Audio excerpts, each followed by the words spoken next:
Baik, terima kasih pemirsa, Anda masih bersama kami Damai Nusaku dan kita akan lanjutkan lagi untuk menjawab pertanyaan selanjutnya akan disampaikan oleh Ibu Nunu yang akan dijawab oleh Gus Hayat. Silakan Ibu Nunu. Bismillahirrahmanirrahim. Assalamualaikum warahmatullahi wabarakatuh. Saya Ibu Nunu dari Majelis Taklim BKMT Kecamatan Matraman. Saya ingin bertanya kepada para Pak Ustadz.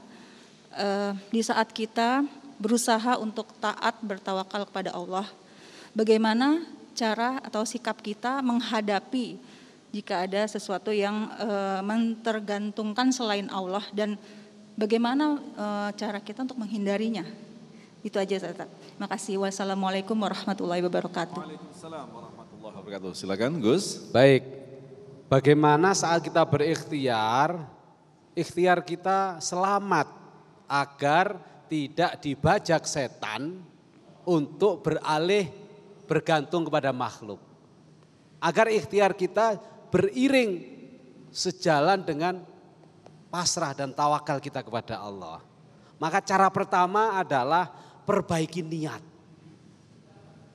Kalau kita mau mengerjakan segala sesuatu, pastikan niat kita adalah lillahi ta'ala.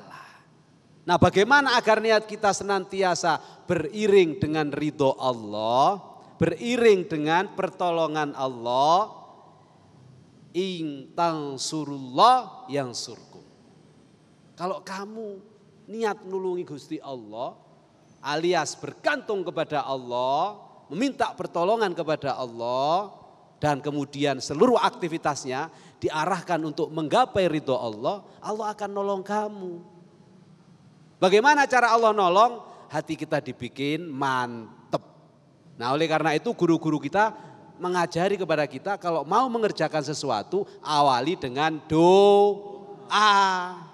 Mau keluar rumah baca doa, masuk rumah baca doa, mau makan, habis makan, mau tidur, habis tidur, semua doa dan doanya selalu diawali dengan menyebut nama Allah. Kullu amrin dzibalin la yabda' bi bismillah fahuwa aqta.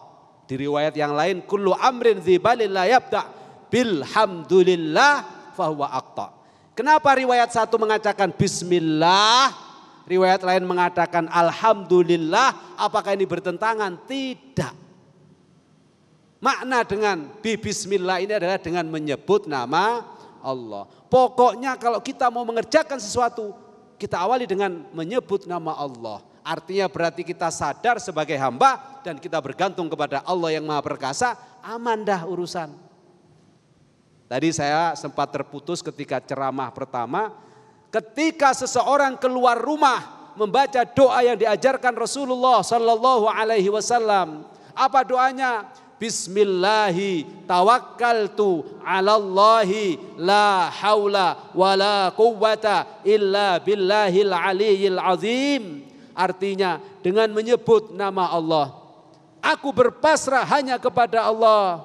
Tidak ada daya upaya, tidak ada kekuatan, kecuali semua berasal dari Allah. Maka saat itu pula Allah menjawab.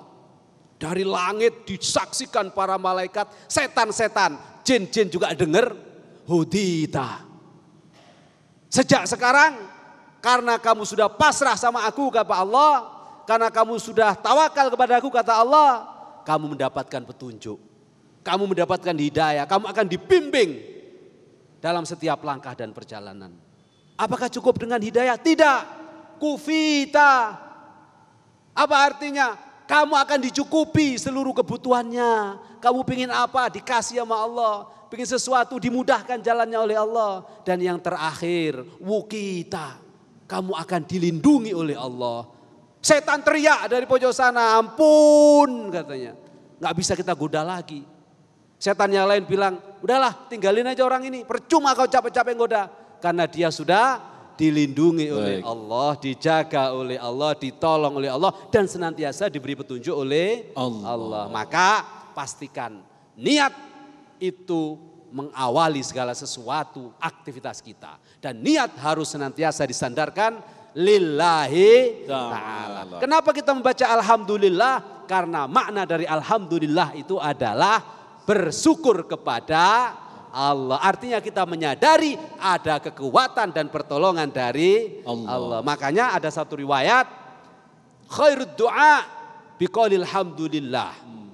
Afdalud du'a alhamdulillah. Apa artinya? Sebaik-baiknya doa itu adalah dengan mengucap alhamdulillah. Karena kalau orang sudah syukur kepada Allah, Allah berjanji akan menambah nikmat. Maka dengan mengucapkan alhamdulillah berarti kita sudah bersyukur. Kalau kita sudah mengucapkan alhamdulillah berarti kita akan ditambah nikmatnya oleh Allah. Walaupun tidak minta, ya Allah saya minta ini, minta itu. Kelamaan. Bilang aja alhamdulillah, alhamdulillah, alhamdulillah dari hati terdalam. Apapun yang diminta oleh kita atau bahkan yang tidak terbersit di hati kita akan diberikan oleh Allah Subhanahu wa taala. Wallahu a'lam bishawab. Terima kasih Gus. Selanjutnya kami persilakan kepada Ibu Humaidah.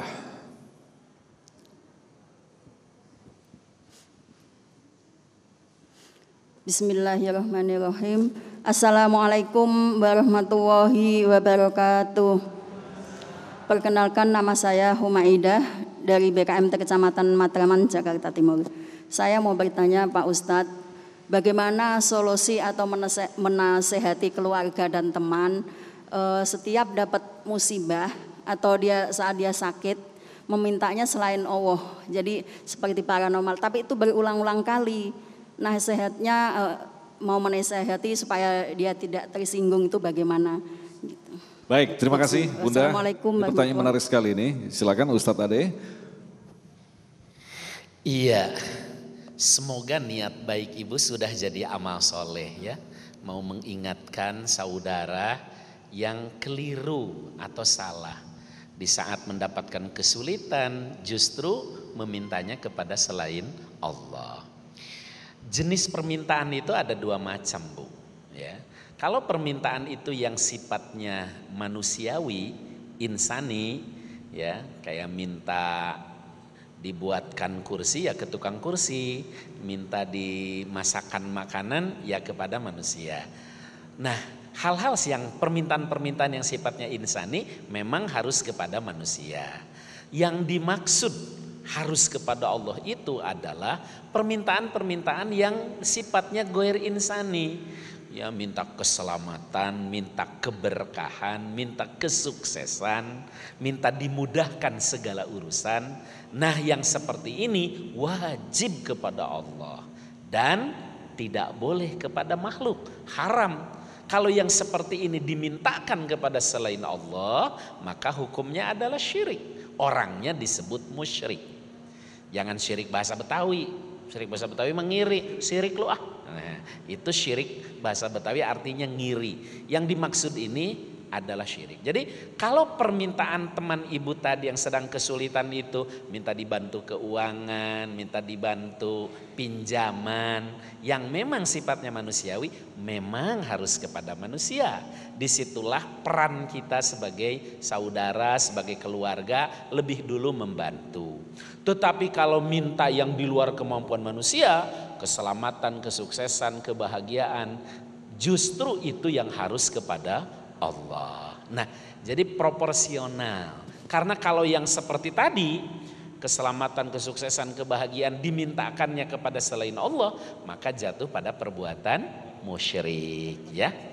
Nah, ibu-ibu yang saya hormati, memang seorang muslim sejatinya dalam segala hal mendahulukan bergantung dan permohonan itu kepada Allah.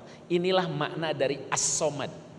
Jadi kalau ayat yang tadi dibaca, Qul huwallahu ahad, Allahus somad, yang namanya as-somad itu adalah tempat bergantung, tempat menyerahkan segala urusan, tempat kita mengadu, tempat kita berharap.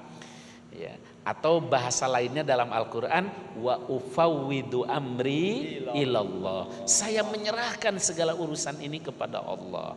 Jadi sejatinya dalam keseharian kita sebagai wanita, sebagai ibu, sebagai kepala keluarga, sebagai ayah, sebagai hamba Allah, sejatinya kita senantiasa mendahulukan kepada Allah dalam berkeluh kesah, dalam berharap, dalam roja bahasa agamanya, dalam roja, dalam berharap, ya, dan segala macam itu hanyalah kepada Allah, tiada pada yang lainnya.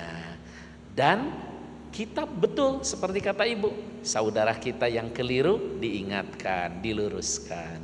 Wallahu a'lam bishawab. Terima kasih Kiai, dan alhamdulillah kita telah mendapatkan begitu banyak ilmu. Insya Allah kita masih menyimpan satu lagi pertanyaan untuk Anda. Tetaplah bersama kami, Damai Indonesiaku.